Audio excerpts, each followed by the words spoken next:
Hoy hablamos de Maximum Overdrive, la única película dirigida por el mismísimo Stephen King, estrenada en 1986 y basada en su propio relato corto Trucks, publicado en la colección Night Shift. La idea suena poderosa. ¿Qué pasaría si todas las máquinas del planeta se rebelaran contra nosotros? La respuesta, sin embargo, es una de las experiencias más delirantes del cine de los 80. Una mezcla de caos, cocaína, camiones asesinos y riffs de guitarra de AC/DC, que con el tiempo se ha ganado su lugar como obra de culto, pero no por las razones que uno imaginaría. La premisa es tan simple como absurda. La Tierra ha pasado por la cola de un cometa que emite una radiación capaz de volver conscientes y homicidas a todos los aparatos mecánicos, desde cortadoras de césped hasta cajeros automáticos, pasando por camiones, grúas, radios y máquinas expendedoras. Todo se convierte en enemigo del ser humano. El escenario central es una gasolinera en Carolina del Norte, donde un grupo de personas queda atrapado, rodeado por una flota de camiones liderada por un siniestro tráiler con una cara demoníaca del Green Goblin estampada en su morro. El protagonista es Emilio Estevez, interpretando a un exconvicto que se convierte, sin mucha explicación, en líder y héroe del grupo. A su alrededor pululan personajes caricaturescos, con actuaciones que rozan lo involuntariamente cómico y un desarrollo de guión que parece improvisado a golpe de guitarra eléctrica. Porque sí, hay que hablar de la banda sonora. AC/DC compuso la música original del film, incluyendo el tema Who Made Who, que se convirtió en emblema tanto de la película como del álbum homónimo. La música no solo acompaña, sino que prácticamente dirige la película en muchos momentos, aportándole un ritmo frenético y un tono casi de videoclip de rock ochentero, más que de cine de terror. Cada escena parece diseñada para justificar la siguiente canción. Stephen King, que siempre se había quejado de cómo otros directores destrozaban sus historias en la gran pantalla, decidió tomar el control, y falló estrepitosamente. Años después confesó que estaba completamente bajo los efectos de la cocaína durante el rodaje, que no tenía ni idea de cómo dirigir y que lo único que recuerda con claridad es que fue un desastre. Lo cierto es que Maximum Overdrive no tiene una narrativa coherente. El tono salta del horror al humor sin control y las decisiones estéticas son tan cuestionables como entretenidas. ¿Te gusta descubrir películas extrañas, únicas y olvidadas del cine de terror y sus alrededores? Suscríbete ahora a El Ático de Belayud, dale like si estás disfrutando del vídeo y déjame un comentario con tu opinión sobre esta joya caótica. Tu apoyo es gasolina para que este canal siga rodando. Volviendo a la película, su torpeza es también su encanto. Está repleta de momentos memorables. El cajero que insulta a King en su cameo inicial, la máquina de refrescos que asesina a un entrenador de béisbol disparándole latas a presión, el camión asesino con luces verdes de villano de cómic y una escena final con un lanzacohetes que aparece de la nada y soluciona el problema como si fuera un capítulo de dibujos animados.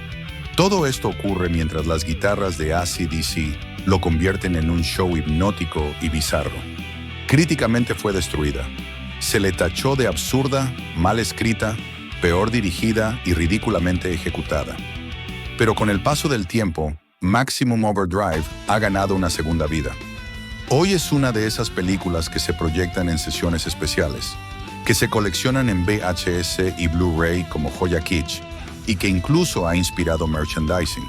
Se ha convertido, en definitiva, en una pieza clave de la cultura pop ochentera, esa que abrazaba el exceso y el descontrol sin pedir disculpas. Más que una película de terror, Maximum Overdrive es una experiencia, un festival de ideas sin pulir, de efectos prácticos rudimentarios, de personajes sin evolución y de escenas imposibles que por alguna razón funcionan como conjunto. Hay en ella algo profundamente caótico y magnético, como ver a un tren descarrilar a cámara lenta con AC/DC a todo volumen. Sabes que está mal, pero no puedes dejar de mirar. Y esa es quizá su mayor virtud. Es una película imposible de olvidar.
Si te ha gustado este análisis, recuerda que en El Ático de Belayud seguimos explorando el lado más extraño, oscuro y fascinante del cine.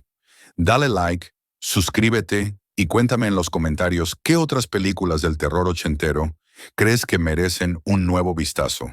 Nos vemos en el próximo video, si las máquinas no nos aplastan antes.